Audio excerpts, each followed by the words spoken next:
चलिए आज एक ऐसी कहानी की परतें खोलते हैं जो शुरू तो प्यार से होती है, लेकिन फिर धोखे से गुजरती है और एक ऐसे श्राप को जन्म देती है जो मरने से इनकार कर देता है।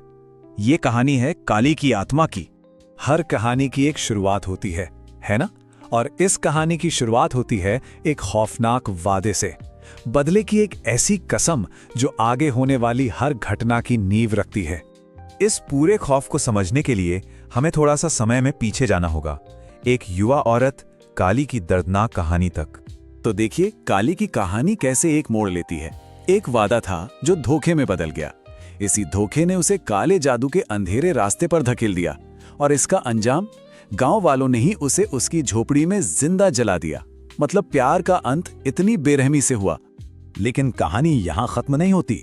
असल में काली की मौत तो बस एक शुरुआत थी, गांव से उसके रूहानी बदले की शुरुआत।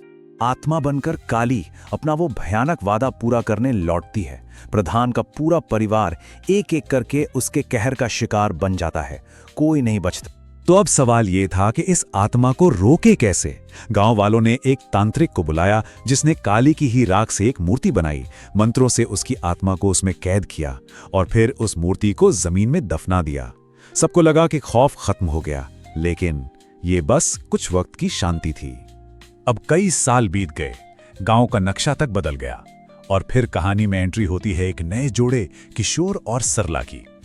उन्होंने अपना घर ठीक उसी श्रापित जमीन पर बनाया, इस बात से बिल्कुल अनजान कि उनके पैरों के नीचे क्या दफन है। नए घर में आने के कुछ ही दिन बाद सरला के साथ अजीब चीजें होने लगती हैं। उसे डरावने सपने आने लगते हैं जिसमें लाल आंखों वाली एक औरत उसे अपने पास बुलाती है। उसे यह साफ महसूस होने लगता है कि वो उस घर में अकेली नहीं है। सरला को लगता है कि ये सपने भगवान का कोई इशारा है, कोई दिव्य संदेश। इसी सोच में वो आंगन में खुदाई करती है और उसे वो मूर्ति मिल जाती है। वो उसे देवी समझ बैठती है, लेकिन असल में वो अपनी जिंदगी की सबसे बड़ी गलती कर रही थी। और जैसे ही वो मूर्ति को छूती है, बस वही पल था जब सालों से कैद वो श्राप फिर से आजाद हो जाता है और काली की आत्मा को आखिरकार एक इंसानी जिस्म मिल जाता है। काली की आत्मा के सरला के शरीर पर कब्जा करते ही एक भयानक बदलाव शुरू हो जाता है। सरला का वो रूप सामने आने लगता है जिसके बारे में किसी ने सोचा भी नहीं था।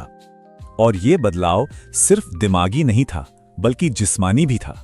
सोचिए, सरला जो पिछले 10 साल से अपने कुबड़ की वजह से सीधी खड़ी तक नहीं हो पाती थी, अब बिल्कुल तन कर खड़ी है। उसकी कमजोरी की जगह एक अजीब गैर इंसानी ताकत ने ले ली थी। धीरे धीरे काली का असर और भी खतरनाक होने लगता है।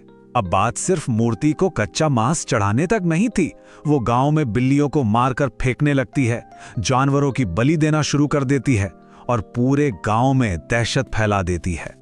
एक दिन जब सरला किशोर पर ऐसी ताकत से हमला करती है जो किसी इंसान में हो ही नहीं सकती, तो किशोर का दिल दहल जाता है।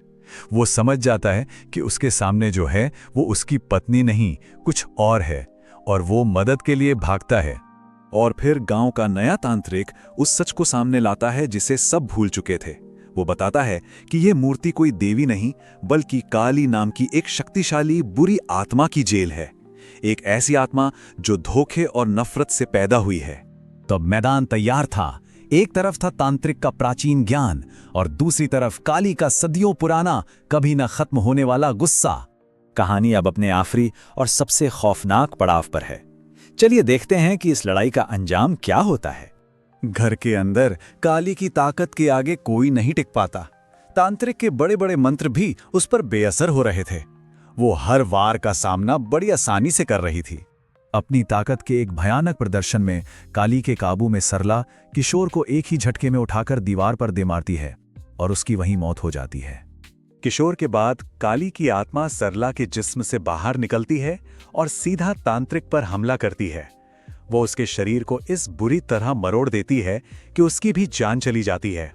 लेकिन इस सब तबाही के बीच कुछ पलों के लिए, सिर्फ कुछ पलों के लिए असली सरला वापस आती है। वो सब कुछ देखती है और एक आखिरी हिम्मत भरा फैसला करती है। आखिर में नफरत को खत्म करने के लिए नफरत नहीं, बल्कि एक बलिदान की जरूरत थी।